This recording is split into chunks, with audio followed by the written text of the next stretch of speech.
Get it on. Yeah, Costas, let's wait, Doug, did you get to see that mediator negotiate for? Yeah, you were. Yeah, you were there yesterday. Oh, for sure. Try getting one out of Costas. See if you can. I've been thinking about some of his moves. Yeah, those calibrated questions. Yeah. And even he felt so bad taking all that. See how I do. Yeah. Costas, you've seen the coffee shop scenario. Okay, yes, of course. I know it. Okay, Doug is he's gonna approach your coffee shop counter. No problem. Just call me Costa, please. Oh yeah, I keep messing that up. Bad memory. It's Doug. Kostas, but it's a crazy Greek grammar because you call me Costa. So I'm from the Midwest, you know. I can't pronounce the word THE. I got a B in college on a class on pronunciation. Yeah, I might keep messing it up. If it triggers you, I'll issue you a nice formal apology. Douglas he writes beautiful letters. Yes.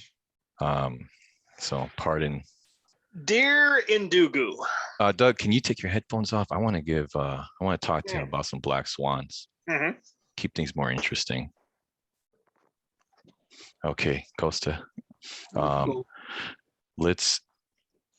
What do you think some good black swans would be that he can uncover? Oh, maybe I'm thinking maybe you're the actual owner, or maybe you're the owner's son. I don't know, something black swan, something he has to uncover.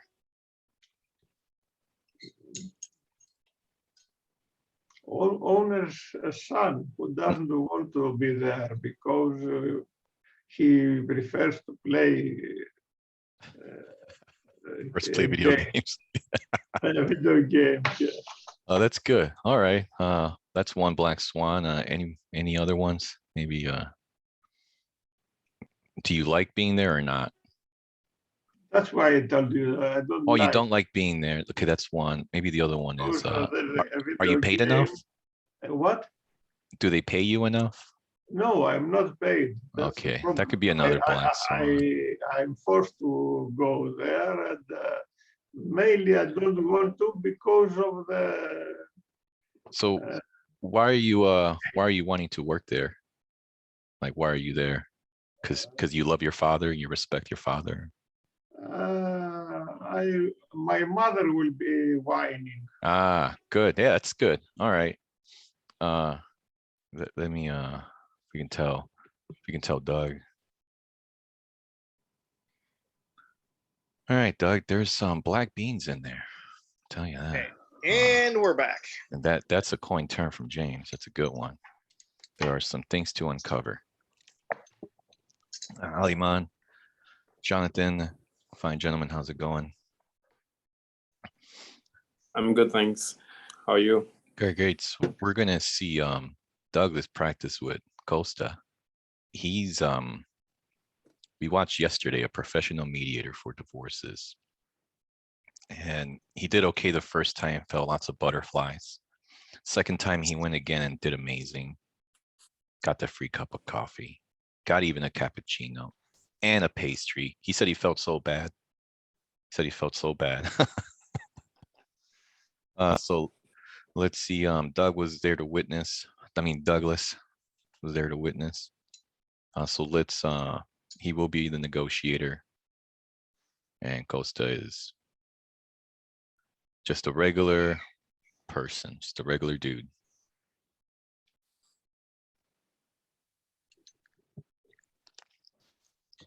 Good morning. How are you? Hello. Good morning. Welcome. Thank you. Hey, has it been busy this morning? No, it's quiet. Thank God, it's quiet. Been sounds like a bit of a respite from a busy time there.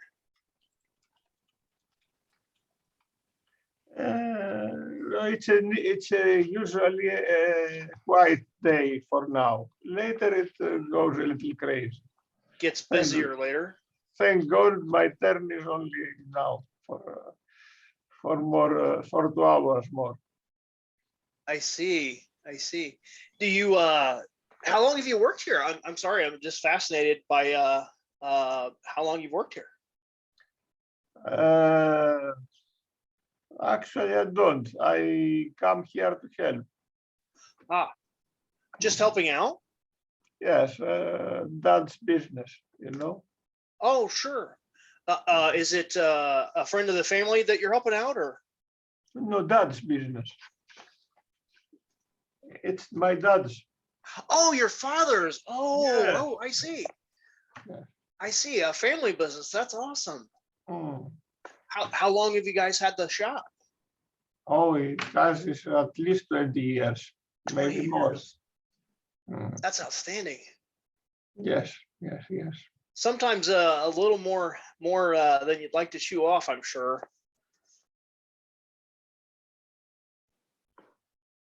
Keep you biting off more than you can chew sometimes, I guess, when it gets a little crazy at times. I usually don't come here when times are crazy. I just help from time to time, you know. Sure. Uh, Well, Have do you to mind come. sharing? What do you do normally? I work as a clerk, but Oh, it is Saturday, and so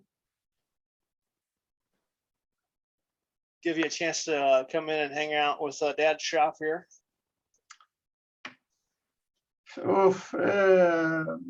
not exactly. I'm not very enthusiastic with the job. So, but you know, I just have to come, and I do my best.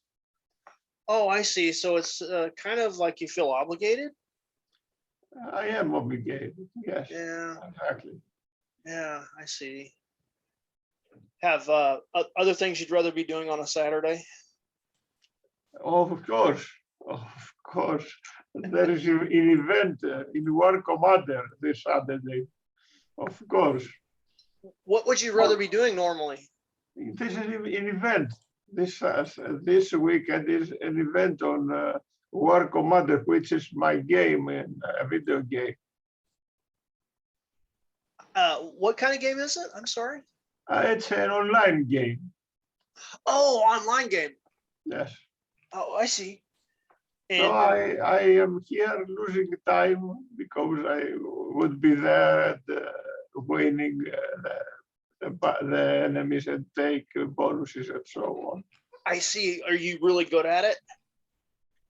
I want to go, but I can't. So I have to survive. Yeah.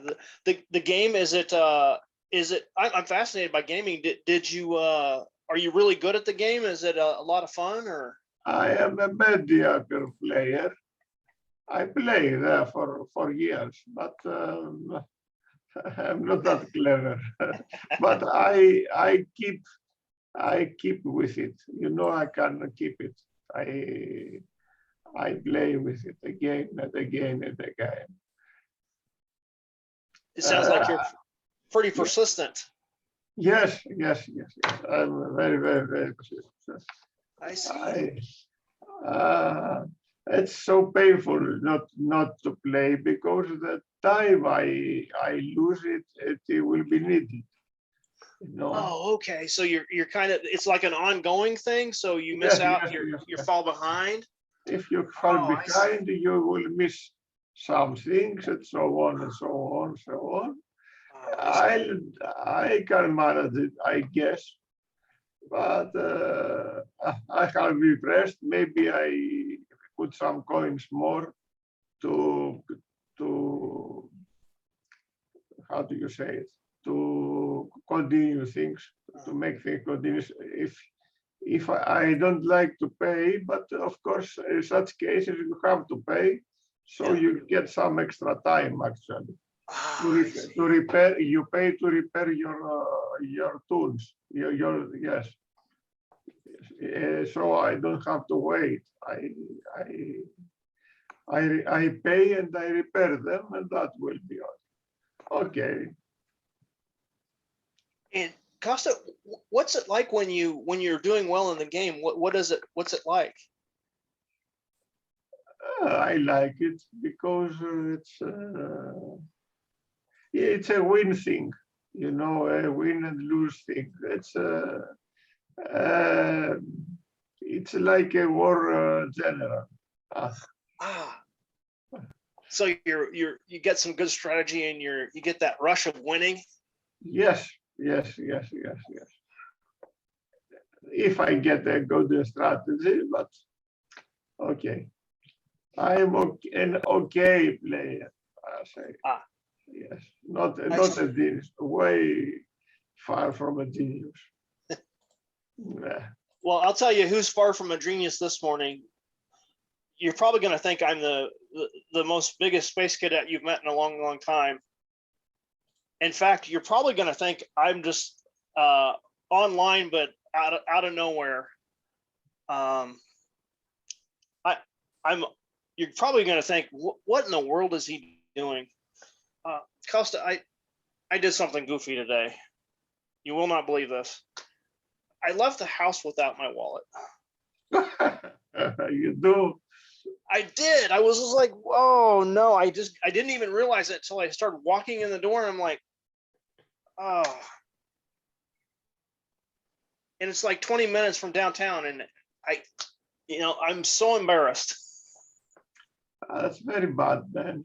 Yeah. Very bad. I really tell you, I am so embarrassed. I really have to ask, Costa, would you be opposed to hooking me up with a free coffee this morning? Well, I was about to ask you, what can I do? Of course, I will give you a free coffee. Of course. I sure appreciate that, and really, you're probably going to think I'm really pushy and really aggressive, and tell you. And thank you so much for the free coffee, by the way. That is very generous of you. Would you be opposed to throwing in a breakfast sandwich with that?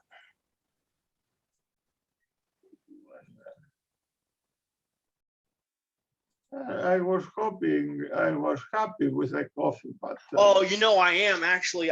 I'm sorry for being so greedy. I just will sure take that free coffee, no problem. okay. I can put a little biscuit inside, or maybe 2 biscuits. Oh, that's great. Thank you. I sure appreciate it. Thank you so much. You've made my morning. Yes, And I'm happy. And I hope you get to play some computer games maybe a little later, maybe. I hope so also. Yeah. Time. Okay. Well, Danny, Douglas, you uncovered 2 out of 3 black swans. Wow. That's great. Do you want to know what the third one was? Oh, for sure. I'm fascinated. Mother would punish him if he didn't work there. Oh, That's his driver. Right. I could tell he was not super thrilled about being there. Yeah, like, why are you here? Didn't get to the exact why of that. I could tell it was some kind of family obligation, but I wasn't. I guess I could have. So you did get that black swan. Yeah. That's shop. Second black swan, he'd rather be gaming. Yeah. And well, let's be fair. Did it pay off for gathering those black swans? From the other mocks you've done, this was totally different for you, right? You probably felt butterflies.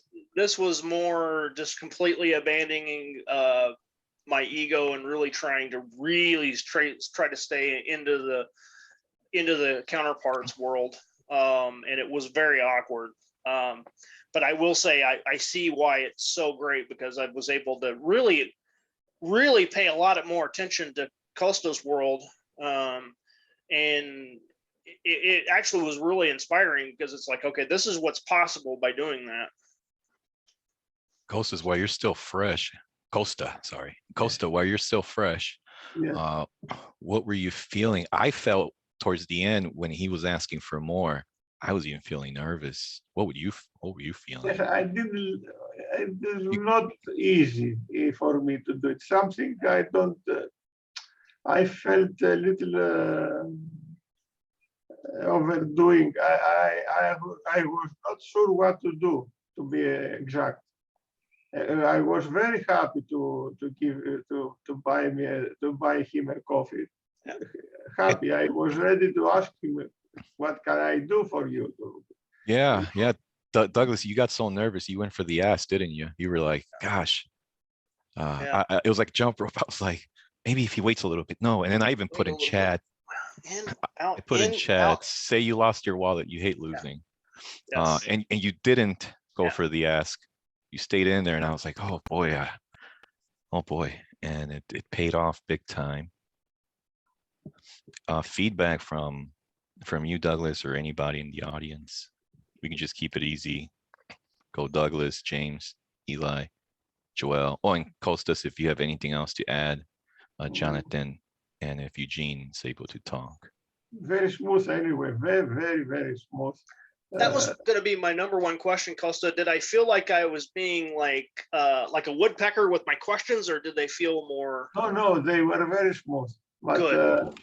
something that goes not very good in asking the sandwich. Yeah. I don't know. I was just like going for the Hail Mary pass there. And Got 2 biscuits though. Ooh, I'd be happy. Hey, no risk it, no biscuit, right? Exactly. Yeah, you got the biscuit. Got the biscuit. No biscuits. 2 biscuits. Yeah. What made you throw another biscuit in there?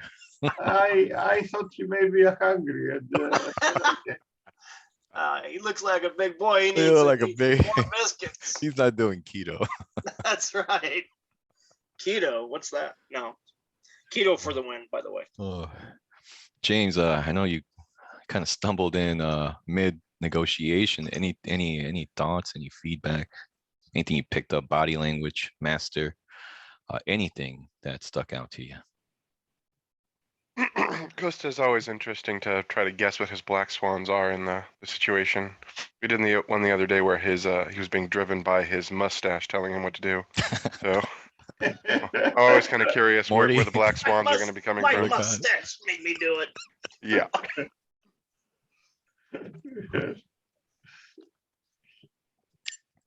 What'd you think of Doug's tone and body language? Douglas, sorry, god dang it. How dare you, sir? I didn't mean to bless me. Sorry. I definitely feel like he's got the skills down. I think the one thing that I've noticed though is that it still feels a bit scripted. That like when he's doing it, I don't know, when he and I have had conversations, there is a very natural tone that he has when he's in empathy, but I've noticed when he's using the skills, it feels like a little bit like a script that's happening. But I mean, it's almost like he's got the skills on reflex now, which is, I mean, they definitely feel like they're there. But it feels slightly different than his normal tone. Well, let me tell you this. I don't mean to expose him out there, but we seen Douglas tap out mid combo. Just say, I'm done. I don't know where this is going. So this was amazing. He stayed in there and got the things. And I'll tell you what, I was nervous before hopping on. So I'm sure that probably has got a factor. This is like public speaking in a sense. And you only do that in weddings, right? This is tough. Eli, any observations from you? You go on. Just I will tell you more when will be the next Okay. role play. So Joel, anything in chat or maybe want to say Mike? Yeah. Can you hear me? Oh yeah, perfect. Okay. Hi everyone. I'm Joel. I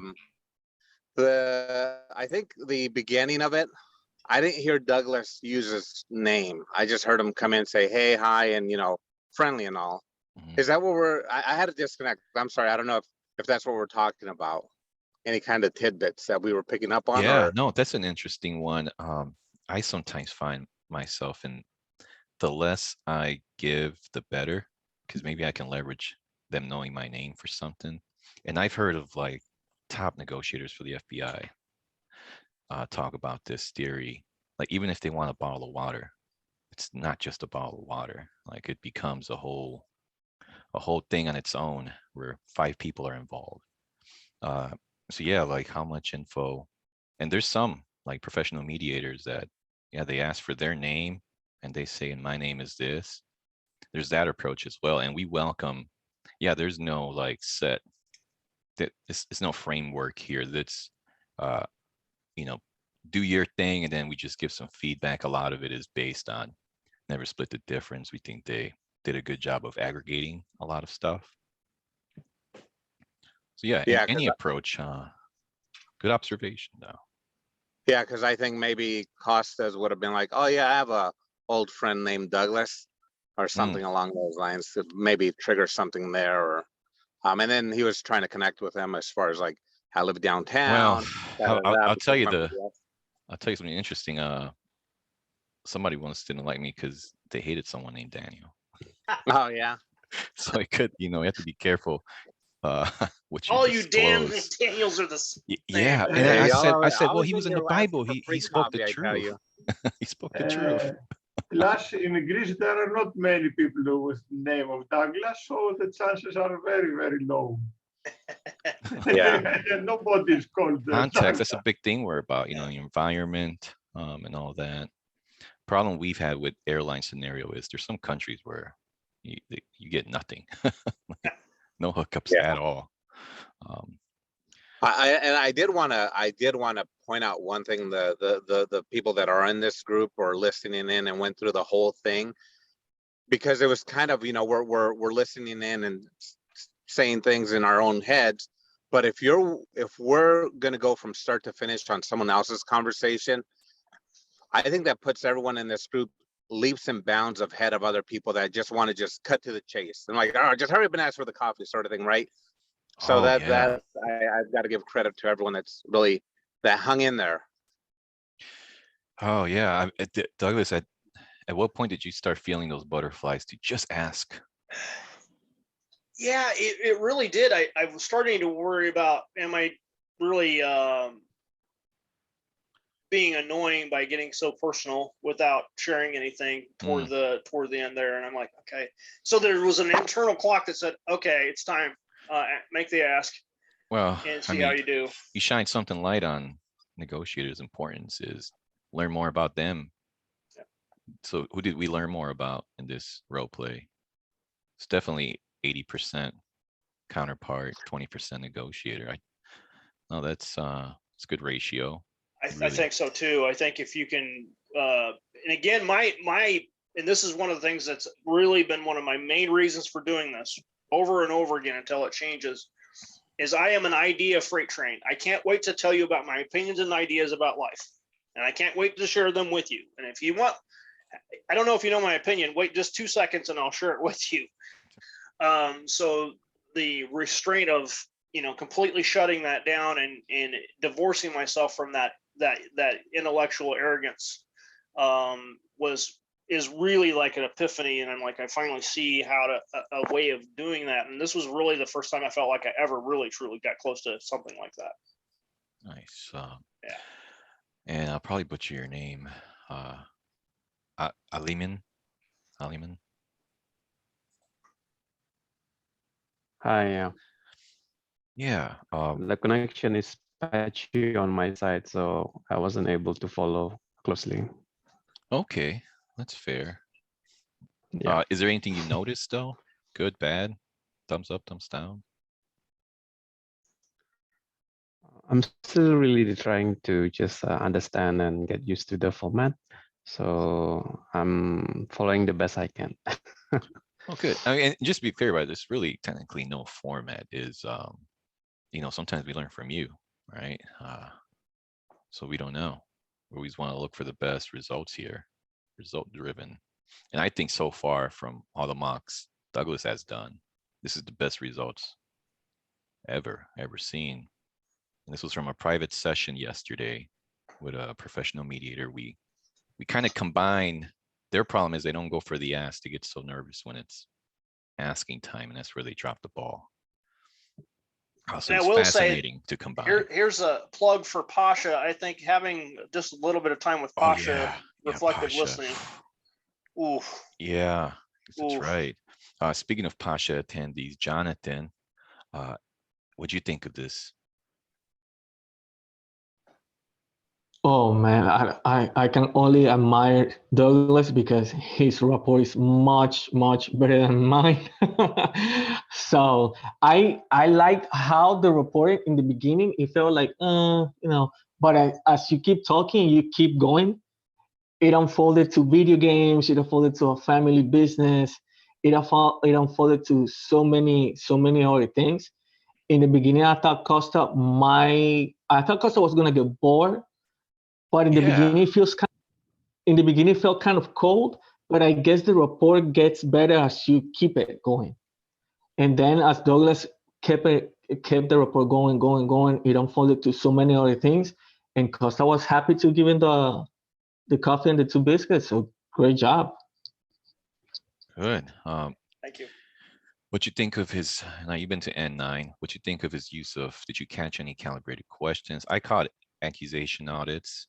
I caught lots of dynamic silence. I Yes. think those 2 alone caught calibrated question. Now, Douglas, did you mean to purposely use the word online? Yes. Online, but out of nowhere. Because I was like, Yes. Costa, did you somehow catch that he used the word online? Yes, yes. It felt No, good, I right? thought Like he good. actually listened. Yes, and yes.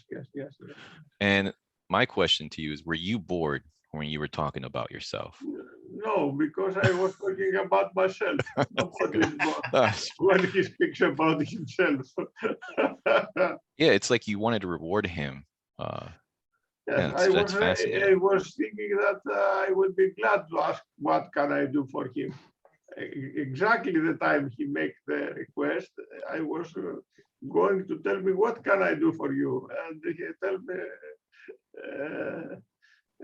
tell me he'd like a coffee. Of course, I would like to give me coffee free. Nice. Eugene, you got anything to add? I picked up just a few questions that Douglas was asking. And for me personally, I mean, Costas is different. For me personally, if someone's asking me a lot of questions in a row, that's a red flag for me. Like there's something needed. This guy really needs to know these things. What is this all about? So it would probably not fly with me. I'm not sure. Maybe from the beginning, because I missed it, Douglas built rapport. So those questions would just, kind of be smooth as butter, but catching it out from the middle of conversations, like it felt a little bit like interrogation. Let's pause there and let's roll to Jonathan and James real quick. It didn't feel interrogation to me. Yeah. Thank you, Jonathan. Douglas, I have a question for you.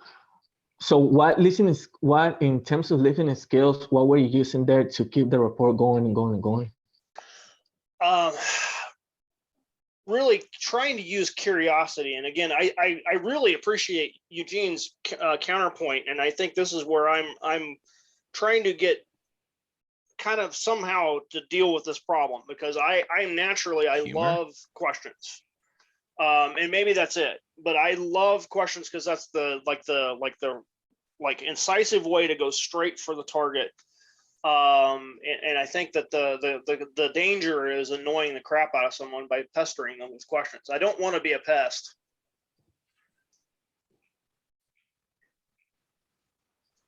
James? You remember, Daniel, can you elaborate? Remember Lara model? I think that was like 2 labels, 1 question. Listen, affirm. Or was repeat. it 2 + 1?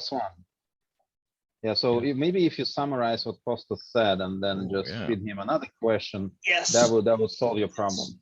Yeah, maybe that summary in there would have been good. And it did flash in my mind to do a summary, and then for some reason I well, I mean, you're already stressing about asking, so we get it. James? Kind of take a step back from the conversation for a second. I think one of the things that's important to remember is that when we are giving feedback, we're giving it from our own perspective in the shoes of maybe on either one side or the other. So either in Doug's shoes or in Costa's shoes, and how would we feel when we did that? And I think Eugene and I are on the same page that we're both assertives, and those kinds of questions is just red flag of this person wants something. What do they want? But I think for Costa and the way in which Doug was asking, it worked for him. I think one of the things that Doug does just amazingly well, which you can't really see in this conversation, is that he will pivot his approach depending on the person that he's talking to. So if he's talking to an assertive and they are having some resistance to like kind of the questions, he would change his tactic. I've seen him do it before. So I think in that case, it's important to remember that wherever our feedback when we're doing this in these sessions is coming from is generally from our own shoes and not necessarily in the shoes of the person who we are talking about. Yeah. Thank you. And one of the things that that I love the most about NLP is maybe not super great useful for negotiation necessarily, but one of the beliefs from NLP that they have, that's like one of the reasons or like one of the core foundations is behavioral flexibility, meaning if something isn't working, how about we try something else? So I tried to be flexible, and again, doesn't always work. But when you're getting feedback in the conversation, you start hitting resistance. That's a signal, and if you can be aware of the signal to go a different direction, I feel like I have picked up that at least some sense of that so far, but still a long way to go. But thank you for that, James. I really appreciate that feedback. I see you, bro. I am curious, how was I? Of course, I don't think I Oh yeah, I was gonna ask Douglas, what personality would you attribute Costa to? I was picking up somewhat of an analyst vibe, believe it or not. That's kind of more what I was feeling. Definitely not an accommodator, I didn't think. And Anybody else? What would you say his type of negotiator? Honestly, I think he switches. Kind of, I feel, I don't know, that at least for me when I'm watching him, I feel like his key driver kind of affects his natural negotiation skill. Honestly, I feel like whatever he's doing is keeping himself entertained. Like, what's going to be fun for me? And should I be an accommodator or should I be an assertive? And he just seems to kind of flow between the two. You know But what? the That's driver underneath exactly what I that put seems in to chat. be, Yeah. Yeah, he's right there, right? Accommodating and assertive, like. but You can. the driver is really what's keeping him entertained. Is he having fun? And is this fun? And if the accommodator isn't being fun, let's switch to the assertive and do that. But And yeah. I think, he enjoyed talking about himself. And assertive, they love talking about themselves and have to make it their idea. And as many know, hey, I'm looking to call some wealthy building owners, and most of them are assertives from what I've been told. So yeah, I got to be cognizant. All right, and assertive, asking labels, calibrated questions. Douglas said, might irritate that assertive. You're asking too many questions, guy. What's going on? What's your intent? Yeah, great feedback. Anybody else? I mean, that was very new, by the way. We had black swans in there, and Douglas was trying a new method that we mixed yesterday. And so, yeah, this was, and frankly, I never picture Costa giving anything at the coffee shop. He's never done it. This is his first time ever giving anything in any scenario. I felt like it was quite natural too. I didn't feel like it was like any like hide the ball or I'm just gonna be this hardcore negotiator to make it impossible. I felt like that was like, if you do well, I'll give you stuff. If you don't, I won't. And I feel like that's really where I don't know, me personally, I feel like that's what we should try to do, I guess.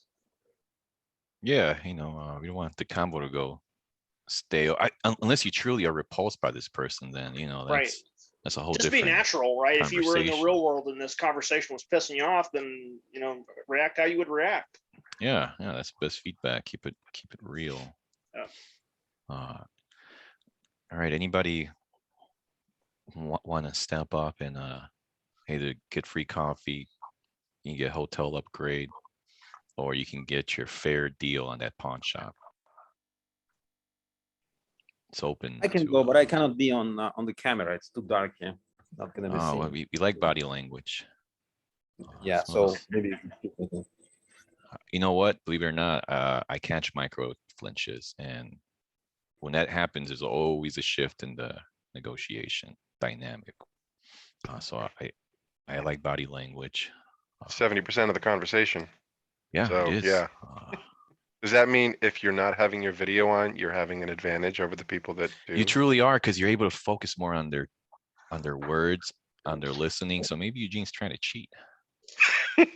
Or I wouldn't say cheat. He's just trying to have an advantage. You Jonathan, know what see, my football coach I used can to say? I can be a coach next time. you going to be a counterpart or negotiator? The counterpart.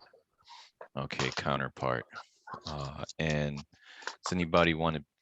Well, it's hard to find a negotiator and a counterpart. Let's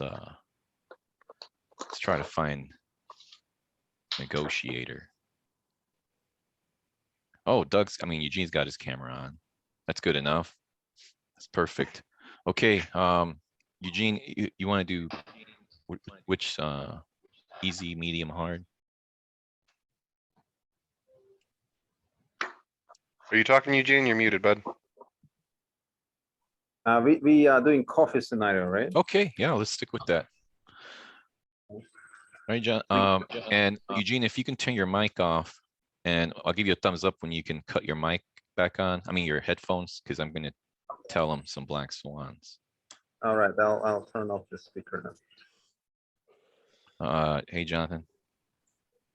Hey, we're gonna pitch you some black swans. Is there any black swans you have in Okay. mind that he can uncover?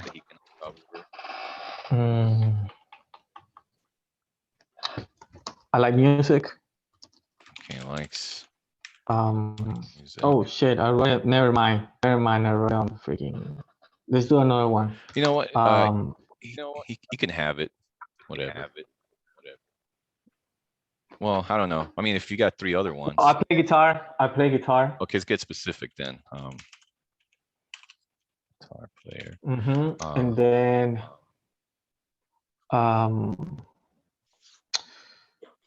I'm going to travel next week. And now let's do like a vision type. Like, why are you working here on a Saturday morning? Okay, yeah. Let's say that I want some extra hours. Extra hours for the vacation, right? Or for the travel. Yeah. Okay. I think that's good enough. And anybody want to chime in, modificate or something? No? All right. Well, let's give him a thumbs up. All right. So All right. can you fill me in on like just a little bit different? Like what's the scenario? What's the goal? Like what's different about Coffee shop. Yeah. Coffee shop. The only thing we did was we talked with Jonathan about his black swans. There's some black swans in there. I mean, the goal is not to uncover them. If you don't want to, you don't have to. But others, are heavy on black swan stuff. And so they can really help out and make a difference in the negotiation. So they're out there if you want to go try and catch some black swans. They do exist. And everything else is the same. Jonathan, he can give you the coffee if he feels like it. If he doesn't feel like it, you don't feel like it. Okay. Well, let's try. So, I mean, knock, knock, I suppose. That's how we start, right? Hey, sir. Good morning. How are you? Good morning, Jonathan. Yes, sir. Yeah, I'm Eugene. I wonder if you could possibly help me out for a moment. Sure. How can I help you? Yeah, I mean, hopefully this line, I mean, am I bothering you? There is some people behind. I really want to have a quick conversation with you, if it's possible. Ooh, is it going to be a long conversation? Well, I don't know, really, Jonathan. You seem like a friendly person, so I'm just hoping to get, some quick tips from you. Oh, sorry, but I'm kind of busy right now. I mean, if it is a quick question, sure, yeah, I can help you. Okay, maybe I can just stop by, you know, in a while when it's not so busy here. I like the Sure, place. yeah. So you know, okay. So I suppose I come back to, hey, Jonathan, Yeah. thank you for, you know, for making a time here. So I'm, you know, I'm new in town and I'm kind of exploring this area and I really like this coffee shop. So I'm wondering like what it takes to get a job here. What it takes to, oh, you apply online, but right now we're not hiring. Okay. Yeah, I mean, I was just looking around for the types of job, like what's how to fit in this community. Like maybe you have some certain recommendations. No, not really. You just you go online and you apply. If you want a part-time, full-time, you just put it in there. But like I said, right now we're not hiring. If you want, I can take your name and Okay. let you know whenever we're hiring, so you can apply. That's amazing. Do you, Jonathan, do you like this job? Sure, yeah. What do Nice you like people. about it? Oh, nice people. They have good benefits. They're flexible with the hours. If you need any hours or you have any plans, they let you. They're very flexible, so I like that about the job. Oh, that's fascinating. And so it sounds like things are going fairly well for you here. I mean, is there anything you would kind of change about the job and the like your boss maybe? Like, just curious. No, oh man, he's the best boss ever. I mean, if you want extra hours because you have any plans, things like that, he's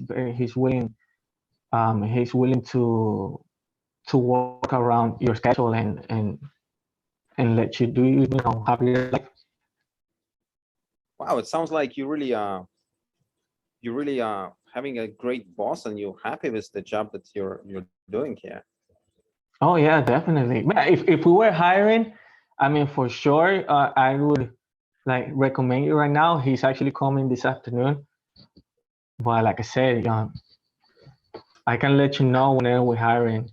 Amazing. Yeah, I mean, like I can see you have quite a variety of coffees here and teas. What's your personal favorite? When it comes to the coffee, Yeah, well, I like the cappuccino. Black you don't coffee seem is so always sure, good. Jonathan. I'm not a big coffee guy to be honest, but when I drink coffee, it's like a little cappuccino, coffee and cream. But I'm not like, and it's ironic because I work at a coffee shop. I'm not big on coffee. Yeah, that's interesting. Yeah, you know, I was just kind of listening to this podcast, and the other day they were saying that there are like kind of two type of people who are happy with the job and not so happy with the job, and it's really coming down to kind of how they're being treated in the workplace, and that's kind of defines the happiness levels. But people who are not happy at the job, and sometimes they actually kind of taken out of the customers. So I heard this secret, and maybe you can indulge me in this, that the people who kind of don't like the customers and customers buying coffee, they pouring them decaf. Oh yeah, well, I didn't know that. Yeah. So anyway, like Jonathan, I wonder really like what would I guess like what would make you give some customer like a free coffee? Well, I thought you came. Well, I mean, I don't know. Maybe sometimes we have coupons and things like that, but I don't know. I don't know. That will probably put me in trouble. Oh, it sounds like you've been burned before by giving some free stuff. Are you looking for any free stuff? Well, I'm just curious, really, because I know that one of my previous job, you know, we were encouraged to keep the customers, and sometimes you would kind of, if they are nice and polite, we kind of sort of bribe them, you know what I mean? Like we give them free stuff to make them happy. So I'm wondering, how is it working out in your life and with this type of job that you're doing?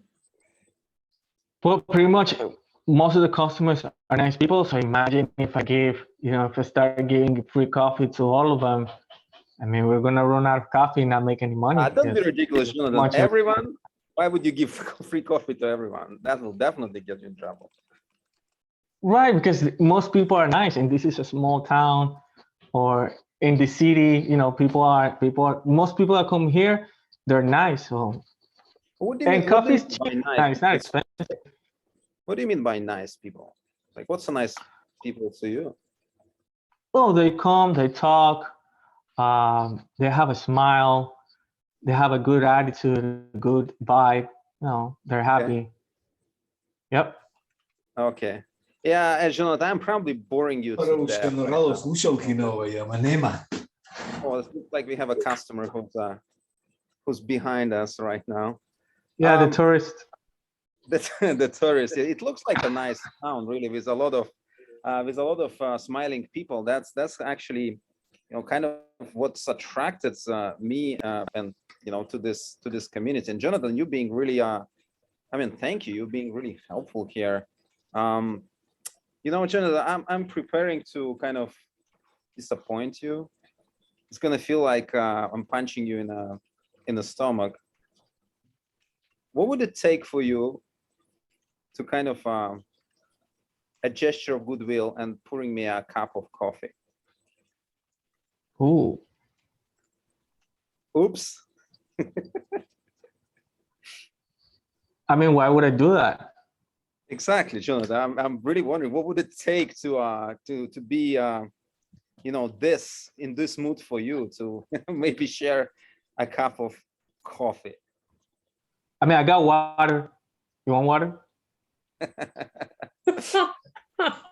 Water is nice. No, I mean, but you mentioned that you like cappuccino, even though you're not a coffee kind of a guy. It would be it would be cool to kind of see how you're doing a job. I mean, I can see that you've been working here for a while, and you're probably a pretty good barista. Am I wrong? Well, thank you for the compliments. Yeah, I guess. I mean, I try to do my job the best I can, but I thought you came here to apply and now you Well, want hold free on, coffee? how I does don't it work? understand. I'm sorry, I'm interrupting and being an asshole. How does it work? You don't like coffee, and you working in a coffee shop and being a great barista. I mean, how does it fit in your life? To work in a coffee shop and be a good barista? I mean, you said that you don't really enjoy coffee, yet you're gonna have to make it every day for customers. Sounds like Yeah, but making it is not drinking it, so it's all good. okay. Well, I guess would it be a completely out of question to ask you to share a free cup of coffee?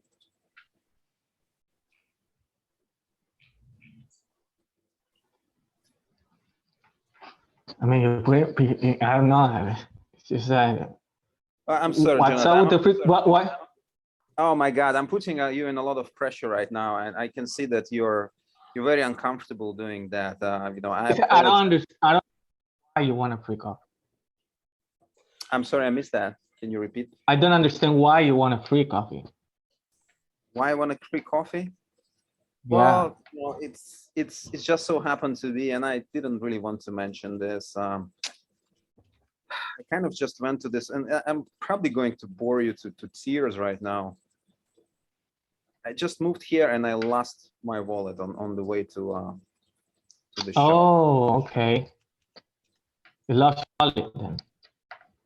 Yeah, it's really embarrassing, and I really didn't.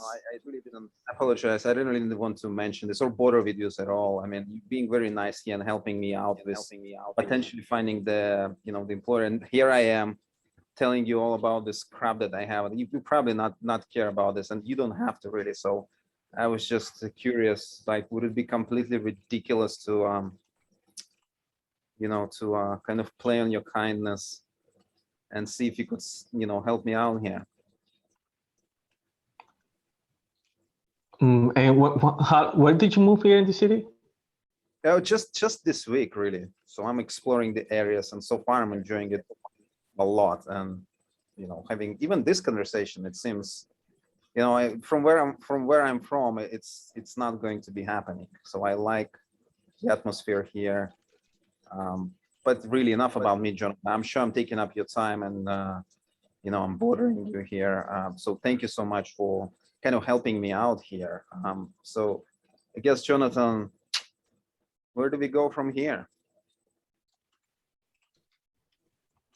All right, I'm gonna give you the free coffee because you lost your wallet, and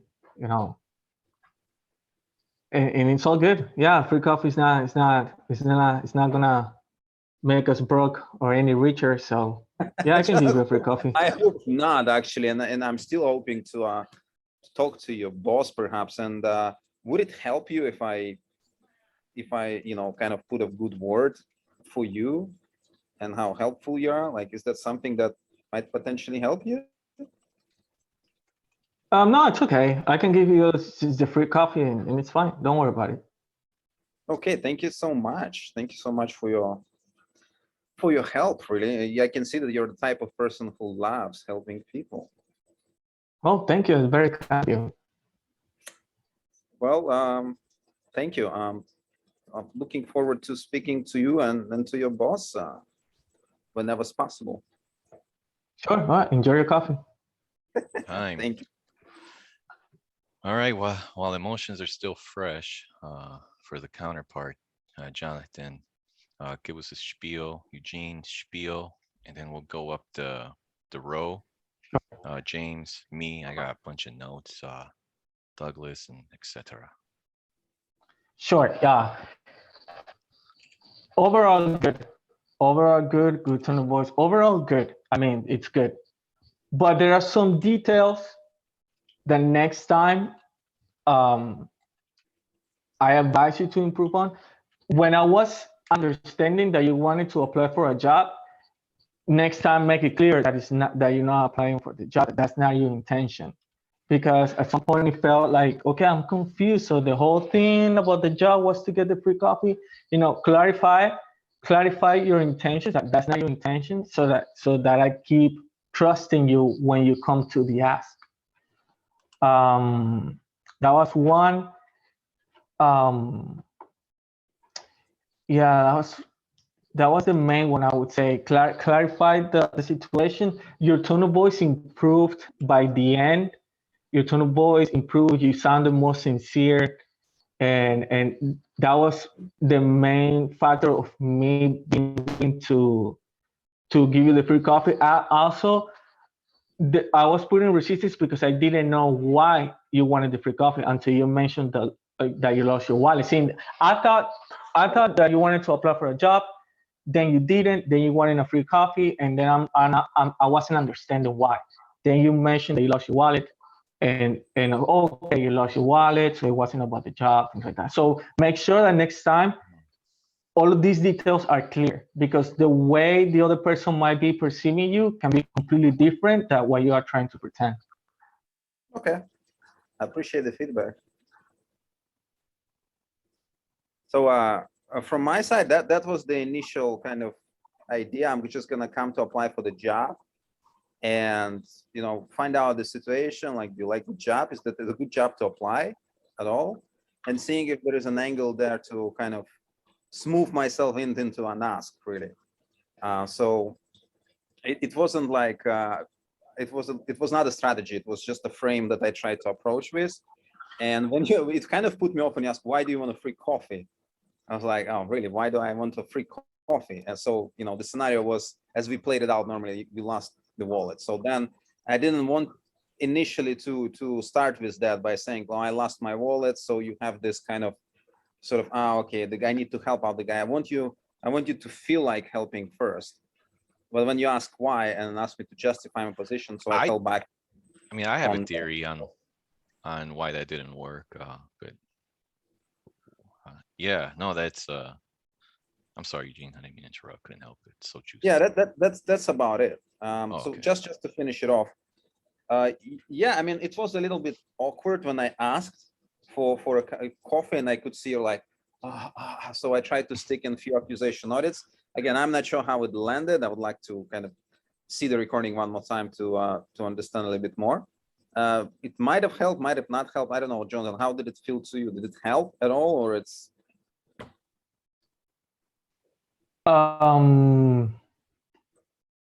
No, I didn't feel like they landed. I don't know if you said it before the wallet or after the wallet. Because again, I thought you were Eugene, like in real life, asking for the cup of coffee. I didn't know you were someone else who wanted to apply for the job. So I thought you were, Eugene in real life, who lost your wallet in real life, and you wanted the cup of coffee. So I didn't know you were playing someone else who was wanting to apply for the job. Because I know you're not going to apply for that top job. As far as I know, I wouldn't guess that you would. So the way I was perceiving the thing was like you wanted that, but then you wanted the free coffee. So the AS didn't land there. Okay, cool, thanks. All right, James.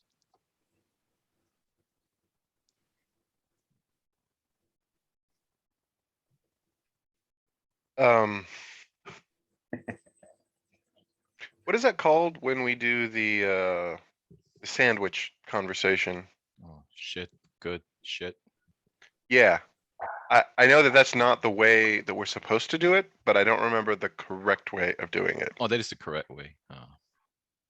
The normal way is good, bad, good, and then the negotiating way is bad, good, then bad. Got it. Okay, so we're just inverting that. Yeah. Okay. So I feel like the first thing that was just the core underneath all of what was maybe the struggle there is it felt like Eugene's intention was more of getting a free cup of coffee over building rapport. And that's my experience of what was going on in that, and there was some negative labeling that was going on in there.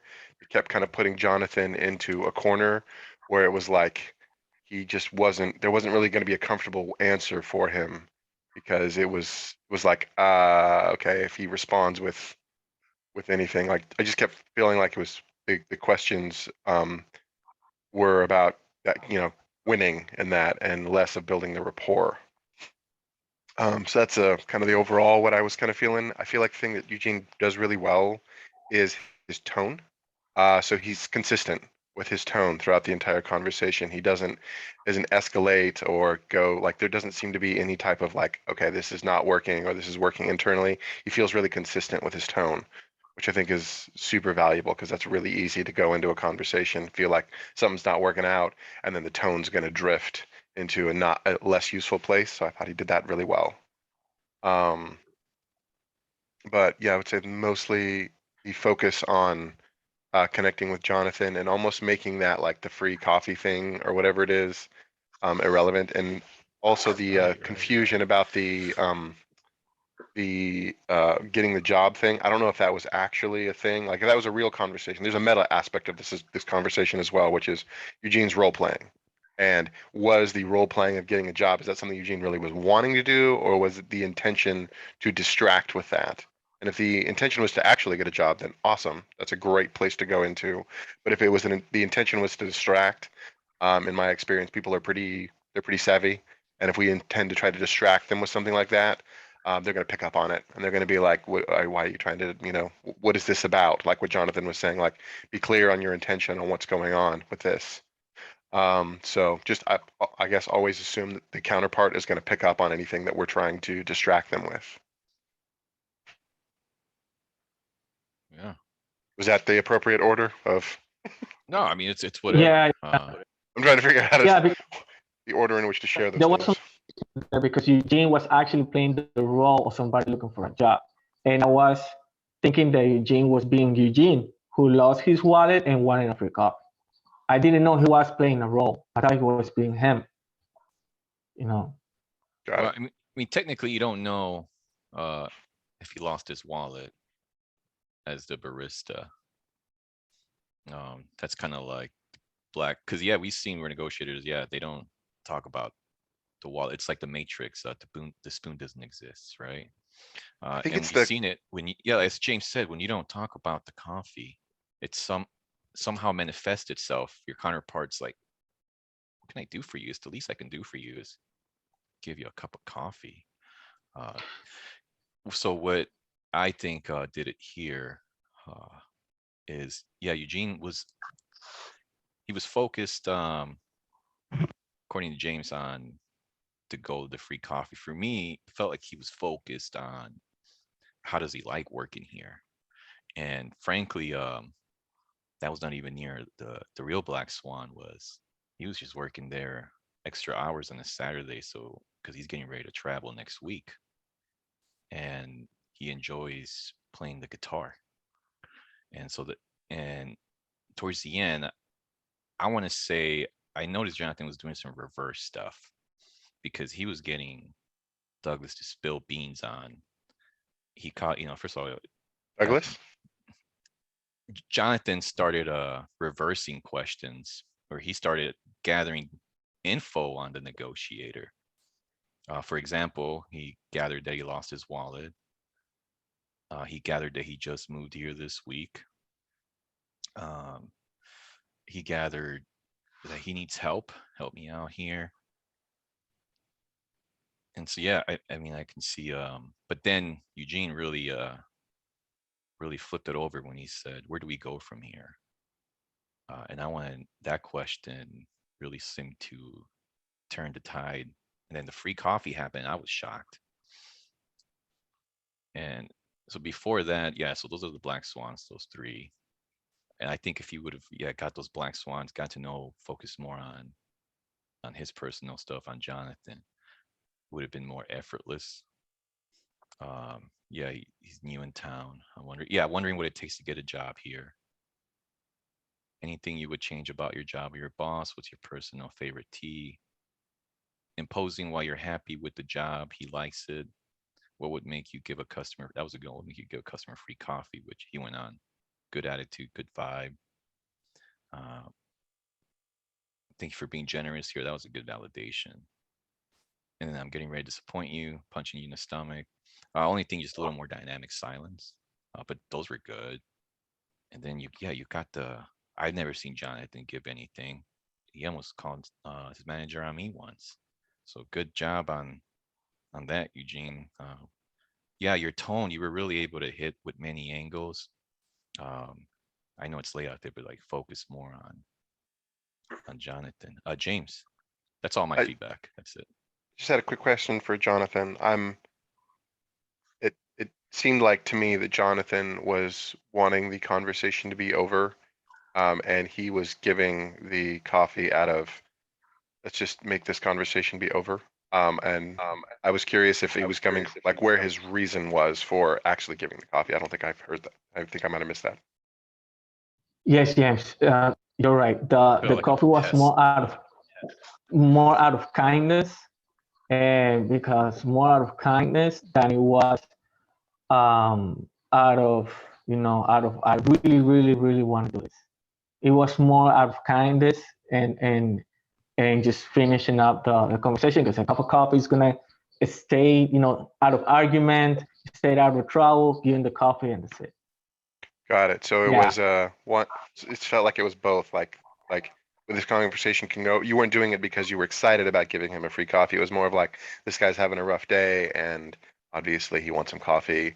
Let me be a nice guy here. Right, exactly. With a coffee, I'm not gonna lose anything. Giving the coffee, and that's it.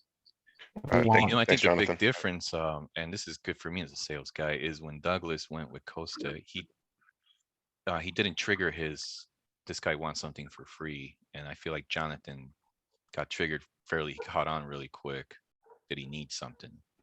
Where Costa, I don't think he felt that trigger until the very end, where he was about to offer him something, but Douglas was like, you know what, I'm just gonna ask. So yeah. Oh, there's something else, Dan, that's happening there between both What is? Jonathan and Eugene. They're both assertives. And Oh, one of yeah, the it was the things about personality types. assertives, I'm as well, and I think you are as well, Dennis, we don't like other people controlling the context of our conversation or what's happening. And I felt like both Eugene and Jonathan were both trying to control the context of that conversation. And they were it felt like they were pushing back and forth with each other. That there was like a vying for control of who's controlling this frame. I don't know if that's that they were feeling that, but from the outside, that's what it was looking like to me. Well, from me, when I was just looking at Jonathan, I know he looks like a wall. Like report, I don't know how to build report with a wall. So for me, like, what was the angle? And that's exactly how Jonathan felt. And I had this intention to appear kind, appealing to his kindness, like, help me out with the job. Okay, oh, you like this job. Oh, okay, you like working here. Okay, cool. So like appealing to this kind of a side of a thing, and then slowly asking for coffee out of sort of kindness to see if this wall can actually, there's some cracks in this wall. And that's how in general it feels like when I see Jonathan doing this mocks. It's very like this, right? It's really hard. When I saw last time Jonathan was going with Patricia, it was a different dynamic. But in general, when Jonathan is going with guys, it is always this kind of a Patricia's a report building monster, though. yeah, that's what she does. She is. just, she asks questions, builds reports, and he haha. He's a Yes, professional also journalist. Like, exactly. oh yeah, gets you interested. Yeah, but I mean, don't. The thing is, a lot of it had to do with me thinking that you were looking for a job. I didn't know you were playing the role somebody looking for a job. So a lot of it had to do with that, because I felt like, is it about the job or is it about the coffee? If I knew that you were playing the role of somebody looking for a job, it would have been totally different. A lot of it had to do with that. And even with all that, I mean, he still got the coffee. I think for me, the magic was when you told him, good attitude, good vibe. That's what makes me give free coffee away. And that's what I think Eugene leveraged towards the end. Is he validated that, and you wanted to live up to that. I don't know, whatever image he projected. You think that when you reflect on that, Jonathan, you think that had any help? You think you felt that was leverage? Yeah, that, and also that, when there was a little bit of tension between us, you laughed it up. Oh, yeah. And that was very, very good for me to, like, not to get the assertive out, because okay, he's joking, what? Okay, you were diminishing the tension. So when you felt the tension, you laughed, and that was good to keep the interaction going. So good job on that. Otherwise, I would have been more of a wall towards you. So laughter is amazing when it comes to tension. Nice. In the Douglas, interaction. I see you with a clipboard. Wow, what do you got for us? I really, I'm perplexed at how to grade this one. Kind of the thing that I really appreciate about what Eugene is saying is that Jonathan was not really letting him plug in too much to reporter, and I think Eugene's. It's what you're gonna face that too. You, like me with Florin, a lot of times I had a hard time a long time ago really getting any connection with Florin, for example. And so when you meet someone who's gonna not give you the easy connection, you just have to iterate. And I feel like that's probably one of the things I appreciated most about what Eugene did there is he didn't get frustrated. He just stayed in the pocket and iterated he just kept trying. And so I think that's one of the things that I really appreciate about what Eugene did there. Certainly could tell and could feel that that Jonathan was getting annoyed toward the end. There was some real annoyance there, but he didn't let that phase him, and he stayed in the pocket, as we like to say. Also, really, and I see where he was going with the getting a job thing, and I thought your strategy there was good, Eugene, because you were basically asking for advice, and I think it's easy, a great way to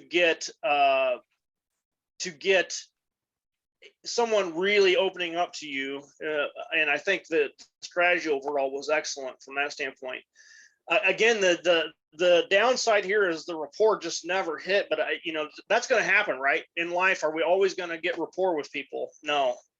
And I still think you have to give you a win there, because you still, despite getting any kind of actual rapport going to any extent, you still got what you were your objective. So Yeah. I think I have to give that a huge win, because in Yeah, a it sense, you despite not having rapport, which is so important, you still got your outcome. And I think that's saying something there. Yeah. Costa? I think I can explain some of the bad rapport. My ideas, of course, maybe I am wrong. One is that if you see Jonathan, he sits this way, and Eugene was sitting this way. Maybe it's the place how he put Eugene. Maybe it's where you put your camera, but you seem like you are this way, and Jonathan was this way. So very hard to make a report if it seemed that you are leading the opposite ways. You know, it's good enough to make a wall there. Another thing that it was very bad, for my opinion, okay, is that we're doing this. You did. That's a sign that I don't believe you. Maybe you think you are thinking, but what I take is I don't believe you. I have something to hide. I am hiding something, and it is not a good idea for rapport building. This you do it in the beginning, then you let it go, and you take it to the end. These things, because you put something. First of all, you put something between you and the other. Your head. You are confronted with your head. Second, you hide your mouth, so you feels like you are going to say a lie, and like this. Yeah. Okay. Yes. Okay. Yes, Jonathan. Yeah. Side note: we have to consider that we're from different countries, because some things are perceived in other countries in a certain way. That Yes. For me, so that we have to consider that. Yes, for me it's this. I hide something, especially this. That's good. I'm glad somebody was looking at body language. Yes, and Yeah. I have more to say. Yeah, what else you got?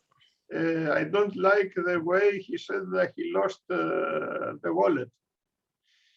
Okay. It seems like he read it at the last time. He is like he get an idea. I'll tell I lost my wallet. It didn't. Something doesn't go well. You know, for me, it seems that he throw it away, like he takes from something, and he says, "Oh, I lost my wallet." Well, apparently not for very Jonathan, public. that was the main driver for him. That's what. Yeah, I mean that's fascinating. What else you got, Costa? No, that's all for me. Jonathan, you want to rebuttal on that? Like, were you okay the way he told you about his wallet? Yeah, I mean, actually, the clarification was one of the main reasons why, I wanted to give the coffee, because if it wasn't because of how the report went, if the reason wasn't there, I wouldn't be like, okay, no.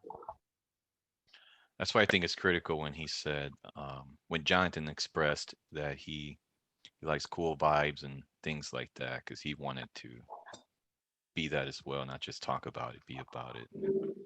Yeah, that's Joel, you got any observations in general, anything? The only thing, I mean, like how Jonathan felt with Eugene talking to a wall. That's Jonathan. I think the only way Jonathan was going to give Eugene the coffee if Eugene promised to leave him alone. At some point, if he were to say, "Look, I'll get out of your hair," I might talk to the mic. If he were to say, "Look, I'll get out of your hair, just give me the coffee," right? Maybe he would have done it. But where Eugene said, "What would it take for you to give someone free coffee?" And Jonathan said, "I'd get fired." Now he's establishing why he's not going to give him the coffee. That he's not going to go back on his word. if Eugene would have just gone to cut that part out of the whole, the whole spiel and got to the last part of it where he says, where he changes his tone and is more of a hat in hand approach. Like, look, here's my issue. Here's what's gotten me down. I lost my wallet. I think that tone really hit Jonathan more than the, hey buddy, where's my coffee, buddy? Hey, you got a job sort of thing. That was kind of getting Oh, it's Jonathan's fascinating. wallet stay up. But when he came hat in hand, alms for the poor, please, you got to help me. I got starving kids. Then it kind of maybe hit a nerve with Jonathan where it's like, okay, but and that's it. I mean, that's it. Yeah, Jonathan, what would you categorize that as a good attitude that Eugene compared from the first half to the second half? Like, is that you rewarded that good attitude in a way of humbling and saying, hey man, here's my problem? No, Joel said it perfectly. It was more out of kindness, finishing up the interaction. Yes, he gave me the reasons, lost my wallet, I'm new in town, blah blah blah. Okay, fine, no problem. That was good.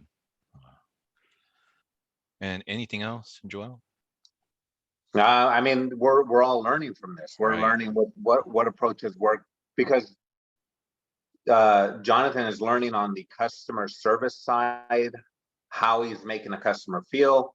And Eugene is feeling, again, we're talking coffee here, what approach, and that's why we're here to tweak our own approaches. That's it. Yeah, Okay. augment what we got. We always give either destructive feedback or constructive, you decide. Yeah.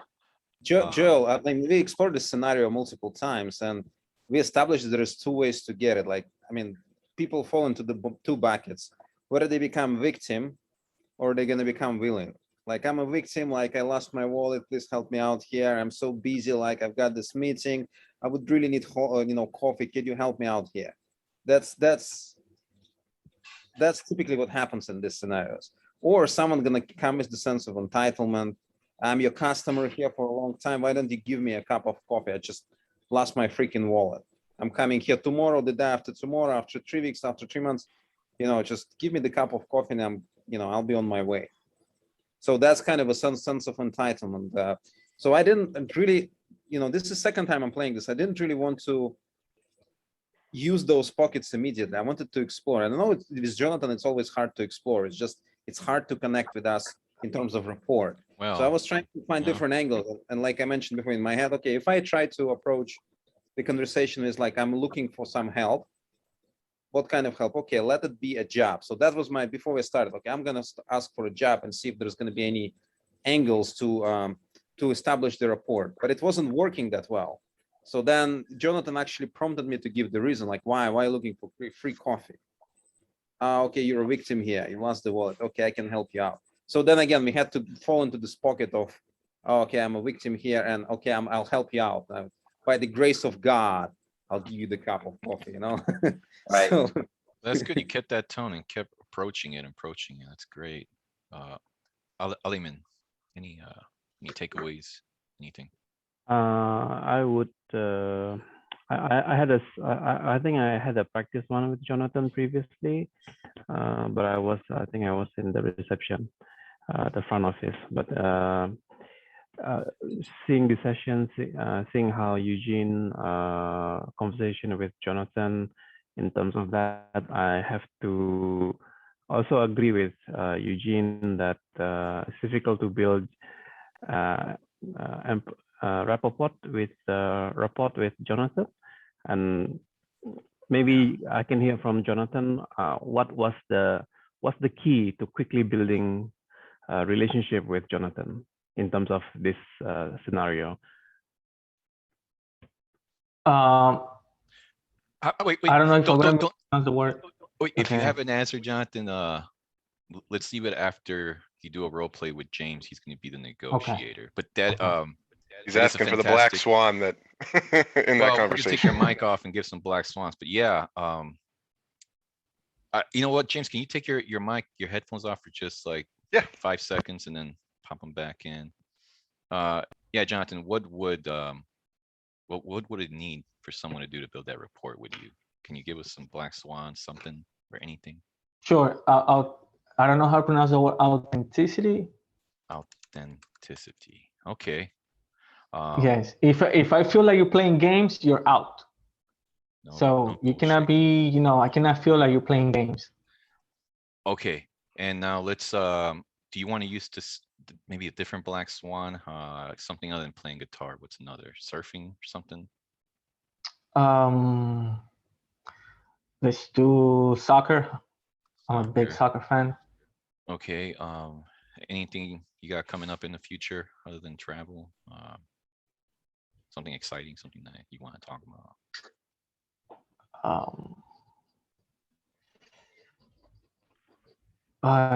Let's say that I like, instead of coffee, I like, I drink a lot of Coke, Diet Coke. So let's say Diet that. Coke. Okay, and then the last one is the vision. So for you, your vision is for everyone to be authentic and themselves. Yeah. You know, okay, no, that's Great. yeah. Okay, we're gonna get James Mike back on, and then we still got to hear Florin. But I have a question. Yeah. Is he going to play a role play when he's looking for a job, or is he going to be James? No, just you know, James. the So trying James to we get a all cup know? of coffee. Okay. Hey, Dan, by the way, is somebody waiting in the waiting room? No, Okay. James. Yeah. All right. We're gonna give if Element has any other more feedback, and then we'll go to Florin.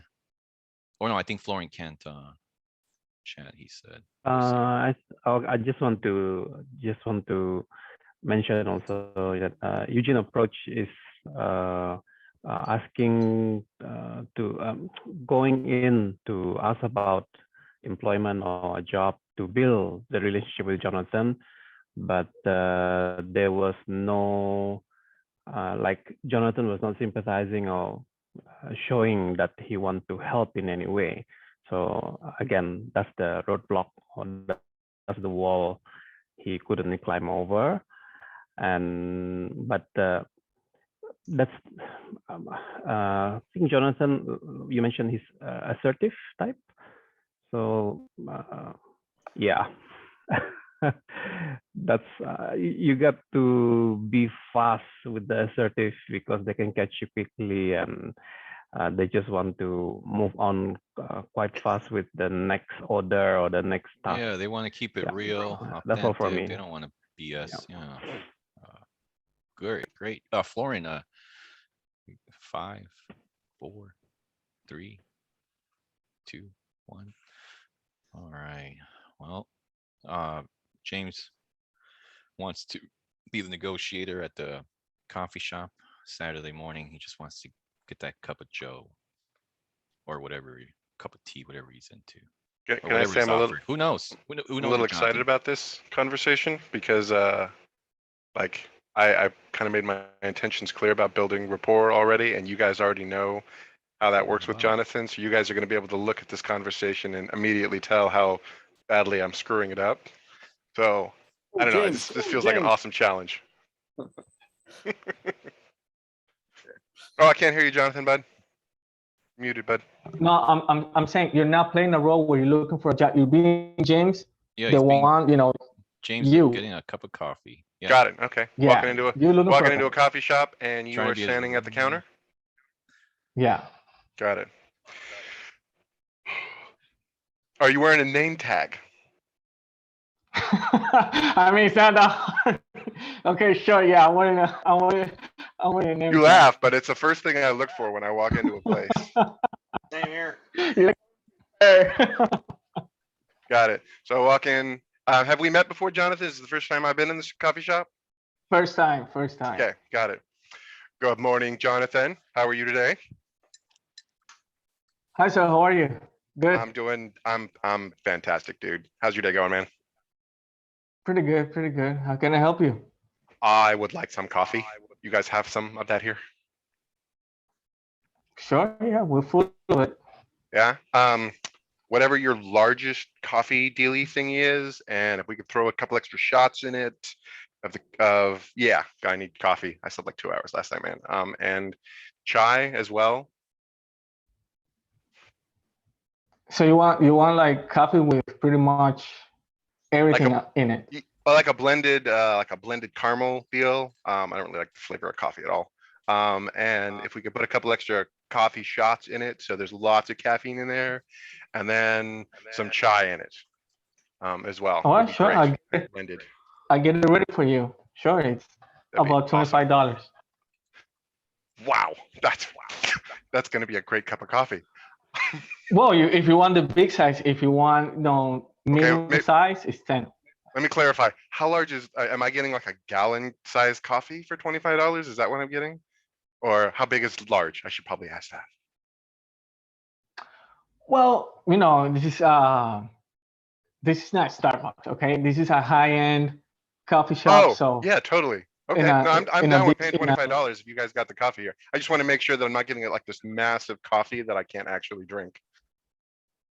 No, it's just that the quality of the coffee, and because this is a local business, here. right? We Okay. it's handmade. We don't do all the processing and all the things that big corporations do. So the quality and the taste shows in the price. It sounds like you're thinking I might think that this is an expensive coffee. Well, no, just to clarify, maybe you're not around from here, so just to clarify. No, that, I'm not. I'm not. No, I'm totally fine with the price. Mostly, I was just curious about the size. How big is it? It's about like a 16 ounce. About that big. Okay, so like a 12 ounce. Okay, cool. Hey, a question for you, Jonathan. As you already kind of figured out, I'm not really from around here. I'm new in the area, and I'm really just looking for, I don't know, the first thing I feel like is really important when I move to a new area is establishing some just awesome friendships or relationships with people. If you were new to this area, where would you go to meet like just some awesome people? Oh yeah, it's a lot of clubs and bars. There's also the beach. A lot of it gets crowded today, Saturday. Okay. Sundays too. Everybody goes there. A lot of people come to this coffee shop too around 12, 1 p.m. Also at night, 6 p.m. A lot of people come in, and we have tables over here, and you can talk to people, and we have a lounge also where you can meet people that are locals. Wow. Okay. It sounds like you actually know this area pretty well. How long have you been working here? For about 3 months. Wow. Okay. Were you doing barista work before? You sound like you picked up on the patterns of this area pretty quickly. How did you know? Yeah, I've been living here for a while, but I recently got this job about 3 months ago. Oh, got it. Okay. So you've been here for a while, but the barista thing is new. Is this kind of like your end goal is being a barista? I've run into a lot of baristas, and generally this is kind of like a holdover for something else that they're wanting to do. No, it's not what I want to do long term, but I know I like the hours and it's it pays well, so yeah. Yeah, and generally people are pretty happy. I'm guessing like you're getting to wake them up in the morning with their coffee.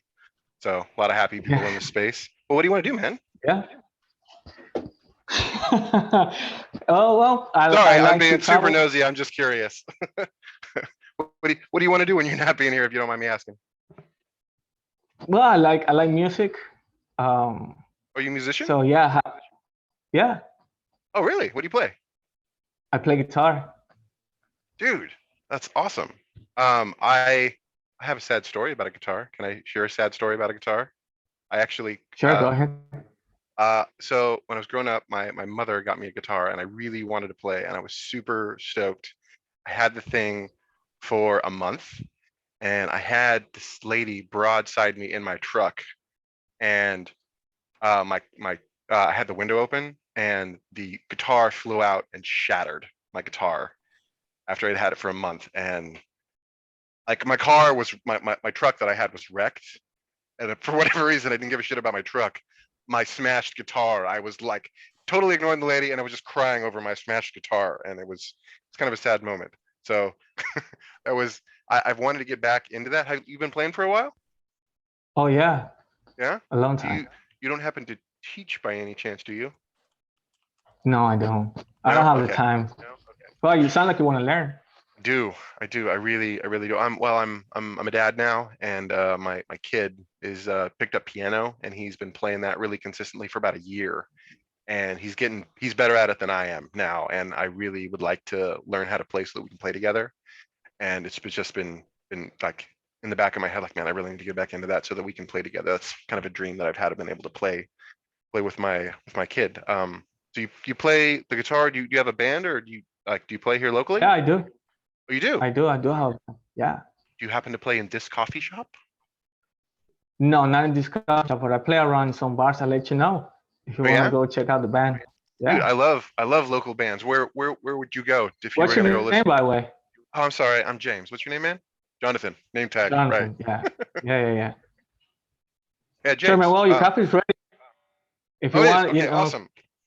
if you want, we can exchange numbers and Dude, that would be awesome. you can I'm go just check gonna out the flip my band. phone out and hand it to you with the screen open. Cool.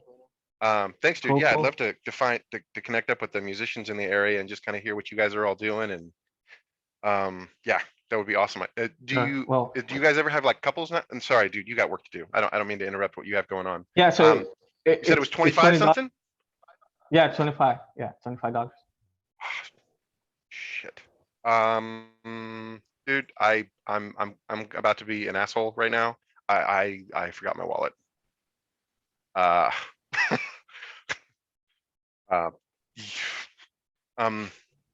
is there any chance that I can pay you for it tomorrow? Sorry, I'm being an ass right now. Please feel free to say no. Oh man, yeah, you can play tomorrow, man. Don't worry about it. All right, cool, dude. Thanks, and I'm looking forward to All right. getting a chance to come and watch you play. Sure, man. Thank you. All right. Man, that was awesome, bro. All right, Warrior, you guys still fresh. Jonathan, how did it feel this time? And Oh, it felt great, man. He came in, he asked for a coffee. You know, he didn't play any games. He told me straight out what he wanted. He built a lot of rapport. We connected. He sounded happy, sounded cool. The kind of guy that I would hang out with. He didn't end the interaction with the coffee. He actually wanted to connect with music and things like that. So he was being James. and So yeah. let me ask you this: if he showed up tomorrow, would you feel bad charging him 25? Especially if he contacted you, would you let him slide on it? No, it will be all right. Oh, good. It'll be Damn, okay. James. Good job, man. Like a round of applause here from the crowd. Yeah. All right, good job. Let's James, how about you? What were you feeling? I honestly, there was a little bit of kind of stiltedness in some of that where I felt like I ran off on a bunny trail that I was lost on. Like I want to meet up with you musicians comment that I made. I was like, well, that was stupid. Like I do, but I don't really have anything to offer to them. Like I would love to hang out with a bunch of musicians and listen to them play. I've had a few friends that are like that, and it's super awesome to do that. But I feel like I was being a little needy with that request. So that's kind of rolling around in my brain. It's just like, I don't want to do that to these guys. They don't want some non-musician person hanging out with them. It was more of a coming from I would love to hang out and listen to them jam. That's just, I don't know. I've done that a couple of times with people before, and it's super fun to listen to guys who are just jamming and having a good time. And so, yeah, it sounds like fun. But I guess that when I walk away from a conversation, I'll generally reflect on it and be like, what did I screw up? What did I do wrong? And my brain is kind of like floating in on that. I was like, well, that was just a needy thing to say in that conversation. So anyway, that's where my brain goes. Oh, but it didn't feel needed at all, man. I didn't even that. Well, cool. No, I'm glad. I would have never thought about that. For Cool. me, I don't have much to say. The Black Swans, you got, you know what? You got 1 out of 3. He likes Diet Coke. I mean, doesn't matter. I mean, and soccer, but you know, you got the guitar. I guess that counts. 1.5. It's good enough. But you got a lot. What I really did note and highlight in bold is when you said, man, I'm super nosy. I'm just curious. That was a really good line. It sounded authentic. I use it a lot, actually, because I Yeah, am, me too. and that's very It's true. like a Columbo, right? We're talking about that in Vlad's class yesterday. It's kind of like, I'm just curious. Just curious. Douglas, I hope you have more than I do for feedback. You know, I really, I want to have a compliment sandwich, but there's no shit in it. So Oh, come on, give me some shit, Doug. I yeah, fucked something up. I I can't learn anything really here if you guys are just giving me thought that compliments. was some of the most excellent in your own element rapport building I've seen in any of these mocks. I really do. You were genuinely in a curiosity state, and Jonathan definitely responded to that. And I think you've really shown a natural ability to connect with people. Again, the only, and again, if I mean, being hyper nitpicky, there was a little too much I in that. Yeah. That's like really being harsh though, because I'm really digging for that one, because if I'm like trying to critique any little small thing that could improve, and I mean that as an opportunity, as to try Thank to you. tamp that down a little bit, but that's really stretching, because I think overall it was just well executed and well done. Good. Costa, you got anything for us? A few things. You come to an James, you go awesome, and immediately you said, I tell you a sad story. It doesn't couple, from awesome to I tell you a sad story. It's very, very strange. While you're saying, enthusiastic to go to sad, that's I don't know. Well, that was one of the black swans that for Jonathan, is to keep it authentic and real. As he just Maybe, put in chat. But maybe other than that, it's a good observation. Yes, and they were excellent. The one he told that it's okay me to leave and take nothing. At the end, when he asked for a coffee, and he says something like, I understand if you said no, of course I will leave with no problem. It was very well delivered. It was excellent. Yeah. And then as Jonathan said, if he came back the next day, he probably would let him slide on that $25 thing. Yeah. Joel, man, forgive me if I butcher your name. Any feedback here? Any thoughts? Is it Joel or Joel? Yeah. I get both. Pick one. What do you Anyone. prefer? What do you prefer? Yeah. Pick card. Joel. Joel? Joel, yeah. Yeah. So, I mean, it went good. I think the only disconnect that I picked up on, the biggest one, was the gallon comment. Like, what do you get, a gallon for that sort of thing? Where then they had Jonathan defending his gourmet coffee. Right. Where then it just kind of a slight disconnect, where it would have been like, wow, that must be some really gourmet stuff. You guys probably take a lot of pride. $25 is a lot for a cup of coffee. So I was thinking, like, good luck getting that for free, right? Maybe $12 he can part with, but $25. Jonathan, you think you'd be able to part with $25 if you're selling coffee at that price? Yeah. I mean, you're right. Good, very good observation, because I did feel like I had to defend myself, but then then it was all right. I didn't make a big deal out of it either. So you're saying that, Jonathan, that little bit of dose of banter, for you, it came off as authentic. Like, oh damn, this guy, he's a little bit off the cuff, a little loose. Yeah, because that's the thing. Everything he said was real. Like, if he would have been like Costa said, oh, instead of sharing a sad story, share a happy story. If I feel that he's doing that to make me like him, it's not gonna go good. If he says the comment about the gallon of coffee, but okay, but he's being himself, it's okay. Like, it's okay. I didn't make a big deal. But then if I feel like he's saying it to get something out of me, then I pull the wall. Yeah, and I think I remember in the beginning you said your black swan was soccer. Yeah. But then you came out with music. Yeah. What happened there, Jonathan? Just curious. Yeah, he didn't want to give him soccer. It's crazy. Why didn't you give him soccer? Oh, because we were talking about bars and he wanted to meet people and So in a I don't way, know. you wanted to connect with him. Yeah. Oh, damn, Joe, man, you're an observational mastermind here. It's Yeah, he's very good. yeah, right? No, that's man, you're looking for like deeper.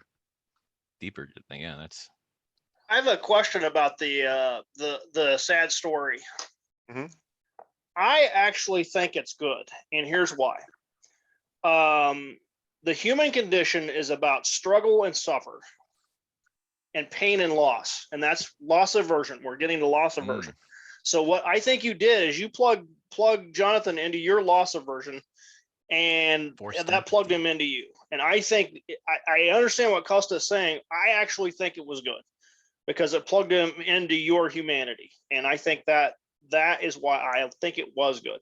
Now it might be a high risk thing. If you miss with it, you might be like a thing where if you miss with the particular thing, but you already had enough data to say, well, I bet, like if you've known any musicians like I have, their guitar is like, it's their baby, man. Yeah. And I'm sure Jonathan would agree with me. I mean, it's like, like a 1965 Fender Stratocaster or something. They can tell you like down to like the strings they use, what's particularly great about their particular guitar, the pedals that they use, for example. So you're plugging him into, that line of thinking, I think, or that relationship with his own world. So I think from my standpoint, that I think it was good from that standpoint. I'd be curious to see what everybody else thinks about that idea. yeah. Then let's go to a Yeah. big thinker here, Eugene. Exactly. I wanted to mention about the story itself. It was a great story. There was not much actually to add to the feedback that the other guys expressed. I think what would be really cool, James, like if you could double down on your storytelling and perhaps use a third person a little bit more rather than referring to I, but something like, Jonathan, you know how, when you're waiting to pick up this guitar off the shelf and you've been waiting for a whole freaking month. And now, I'm in the car, kind of, driving, my guitar is at the back, and I'm looking forward to, I don't know, wherever you were going. And some random lady just broadsided me, boom, like that. And that wasn't the worst of it. And then you relate the story to the sort of to appeal to his side of things. Again, this is just something that came to mind as an idea. It's like the guitar, Jonathan, is actually flew out of the window and crashed. So I mean, what I'm saying here is, I think if you could kind of when you're telling the story, use more of the counterpart's name to lure them in even more. So Jonathan, listen, and so when you're telling the story, Jonathan, so here's what happened. And because Jonathan said he's a musician and you relating your story to, to Jonathan, you could perhaps use more of the kind of a sensory words in that space. So like, yes. Can you help me understand something, Eugene? When I had what I felt like was a clear intention of what that story was for, and the way, and the intention has a tendency of leading how I go about sharing it. With sharing it in that way, what is because I feel like when I'm having a conversation, I can't pay attention to very many things. So this generally, like, what is my intention in this conversation or in what I'm communicating? What would be the intention of communicating the story in that way? What would be, what's the intention? Well, the intention, and I'm not pertaining to this particular scenario, just this doubling down on storytelling. If you have some cool Right. story So there, if we double down on storytelling, what is the intention of that doubling down? What do we hope to achieve with that? yeah, to evoke emotion at the stronger level. Okay. So to pull out more emotional strings in this case, not necessarily in a way to manipulate, but to connect at the deeper level. Got it. I think there's some people who I think really value kind of like the elaborate story. When I was reading how Jonathan was responding, authenticity seemed really important. And if I was embellishing the story too much, that it could come off as inauthentic. Like I'm Yeah, trying 100%. to like make him feel something by telling the story in this particular way, when the core of the like intention with that was trying to communicate like, I see you. I think I might understand what it feels like to be a musician. I'm not a musician, but I think I understand the love of an instrument. And here's a story. Instead of just telling him like I love an instrument, showing him, or describing a situation in like a real situation that happened, to show my feelings about music. Yeah, 100%. And I'm not disagreeing with you here. Like you just tell the story, and actually the whole scenario, there was less of I from your approach, and there was more room for Jonathan to kind of be there. So remember how last time we said, well, last negotiation, mock negotiation, you went through, it was like 80 to 90% I, and it's just you taking up space. So this, compared to what happened yesterday, is a dramatic improvement. And that was, it felt Thanks, man. more, yeah, It's it was definitely it something felt I'm working much on. more organic. It felt more organic. It didn't feel overwhelming from your side. So like I said, there was not much to add. So that was a great approach. Apart from the last thing, and that's just might be me nitpicking the whole thing. When you say, when we're asking for a free coffee, it's not kind of a free coffee that you got. You got a promise, right? You promise that you're going to pay it tomorrow. It's not a free coffee.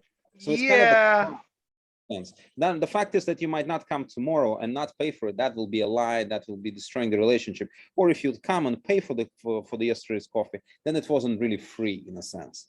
So Right. That's just again nitpicking, and There is I feel Yeah, like in any Eugene is right conversation, there. there's a gamble that's happening. Like we're always gambling. Like the moment we ask for something for free, there's a gamble of whether they're going to say yes or no. Like what are the chances of them going to say yes or no? Like, hey, would it be terrible for me to ask for free coffee at this point? They could say no, or they could say, yeah, that's probably not okay. So we're gambling in that moment. So my gamble in that conversation is that by tomorrow, hopefully we'll have bonded some, and he's going to do that. And the other thing is, I've had situations like that happen enough times where I will come back, or I've done that a lot with the people around in my local area where I build enough rapport, and occasionally I do forget my wallet. And I'm like, ah, crap, I forgot it. And they'll tell me, don't worry about it. You can pay for it next time. And then I come in and try to pay for it, and they'll tell me, don't worry about it. So I've had some experience in that situation where that's happened enough to where the intention is to get it for free, but always be willing to pay for it. And I find that willingness, that letting go of the neediness around that, has a tendency of creating that situation more often than not. So if I'm going to gamble on it, if I'm going to gamble on, are they going to say yes or no? Go for the more stronger yes, and gambling on whether or not I actually have to pay for it. yeah, That makes sense. 100%, James, and it makes sense because you were totally authentic. You just did what you normally do. And when I approach the scenarios, I put myself out of character, and that's why it seems inauthentic, because it's uncomfortable to do that, to ask someone for free coffee. Like I would not do that. I never forget my wallet, first of all. So just going through this role play, it's awkward in itself, right? And that's just my personal approach. I'm just throwing myself out there. I don't know what I'm going to say, how I'm going to say it. It's just staying present to it. And it's just a small thing, like, okay, so when we're asking for free coffee, did you really ask for free coffee, or did you ask for a line of credit?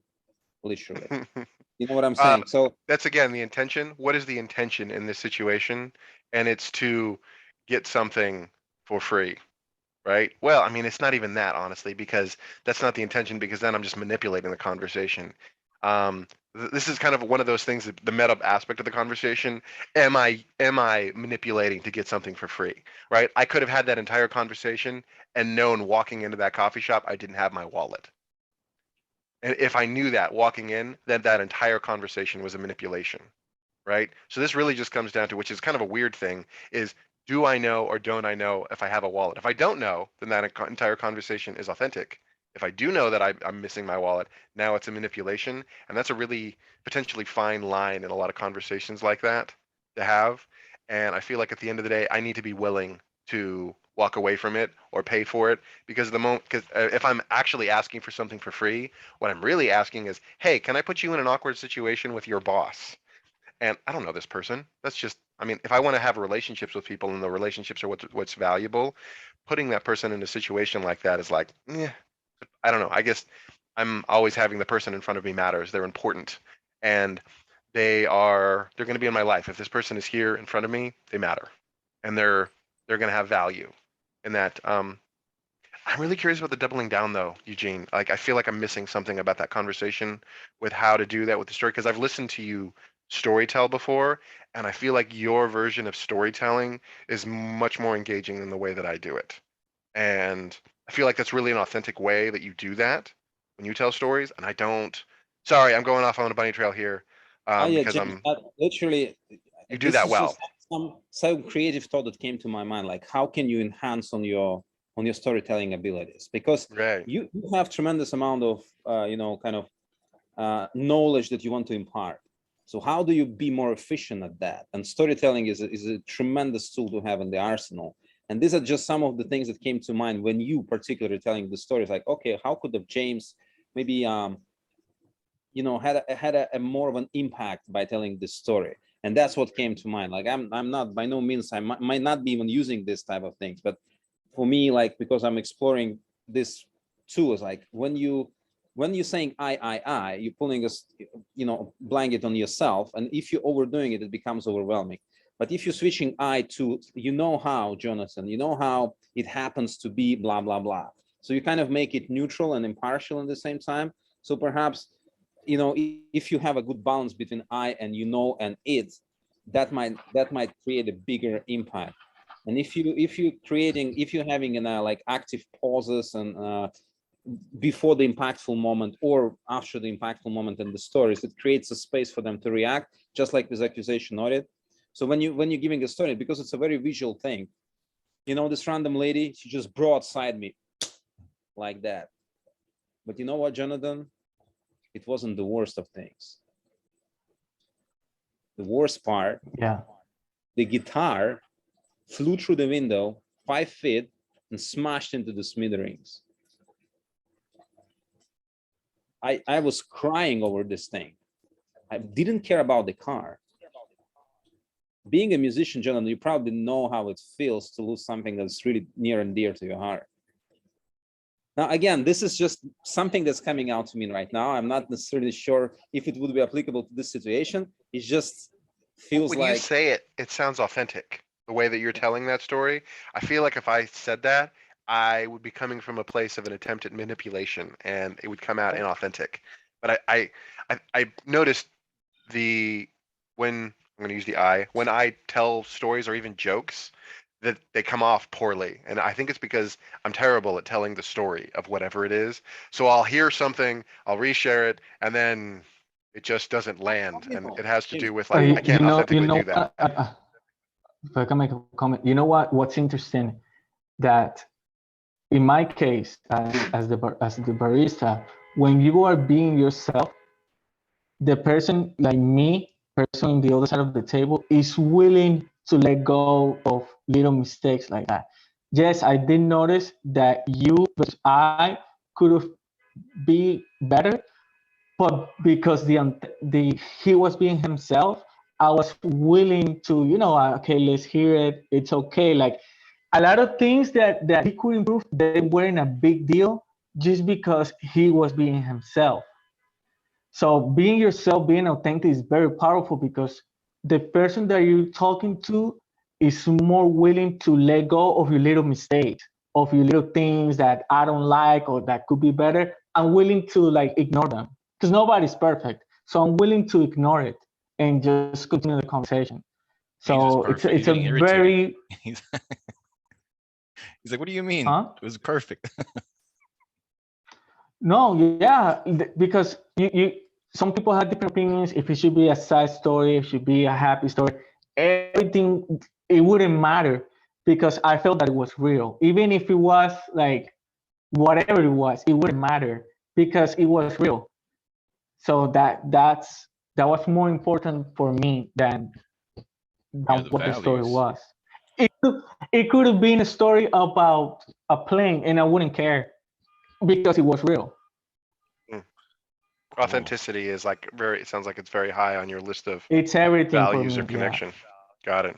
Yeah, you see, sometimes finding those values is more important than executing your your tools and things like that. Yeah, it's fascinating. And if you can't get the values, then yeah, you might have to boss them.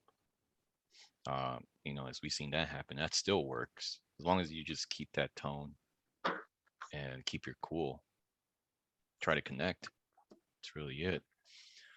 Well, gentlemen and gentlemen, our time has concluded, and you'll probably feel separation anxiety for the next couple of A days. question, what about this that was going to happen? It will not happen. This contest, Oh yeah, yeah. I put that on my notes. I meant to talk about this. Jonathan, can you take the stage on that? So what was the question? Costa is asking about the negotiator competition today. Oh, when- yes, for when is it? it's today, 3:30 Eastern time. 3:30 p.m. What time? Ask Ali on 3:30 p.m. Eastern time. 3:30. Florida?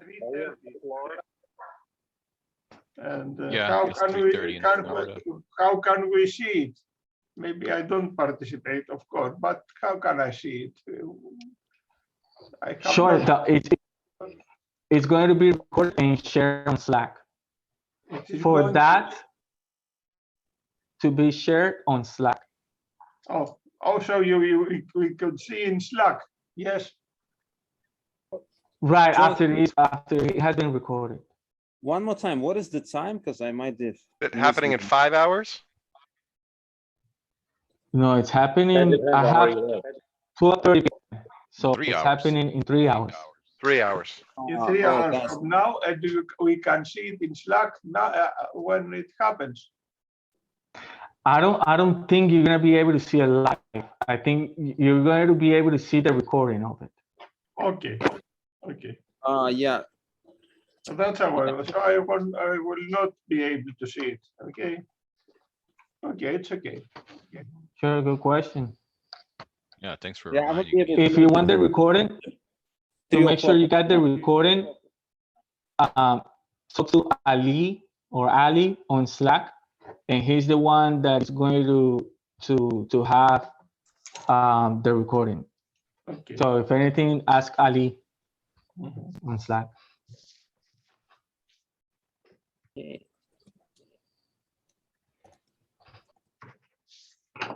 Okay.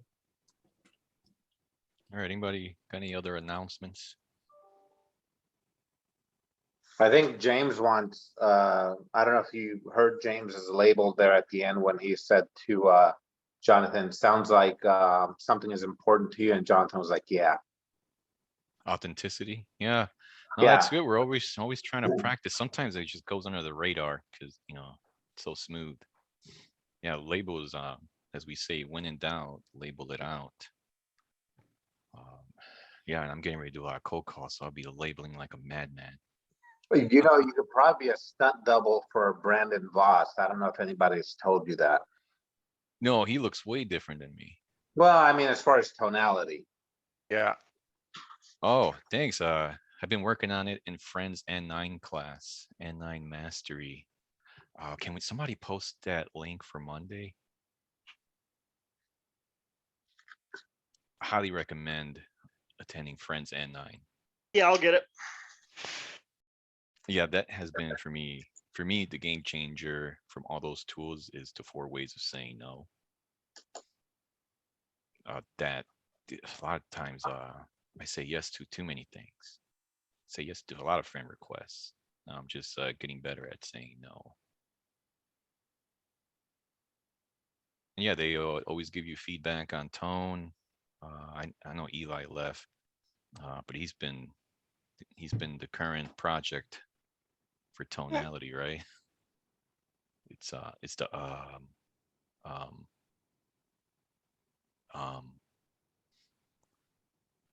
yeah, but you have a great tone too, Joel. Hey, thanks. So probably looks like you're doing well for yourself, and the fact that you showed up here speaks volumes that you're out there to get more, improve out of relationships, not just money. That's right. Got it. That's right. We can end it with that. Unless anybody right. has any other announcements, stage is yours. You guys are awesome. That's my announcement for today. The link has been posted. Yeah, I do suggest that. It's been a lot of help there. Thank you, gentlemen. It was a lot of fun, and I appreciate your feedback and willingness to kind of engage in these things and, you know, show up and turn up and make sure that we're all getting better each and every time. Thanks, Eugene. Thank you, guys. Thanks, Bye, fellas. all. Goodbye, Kevin.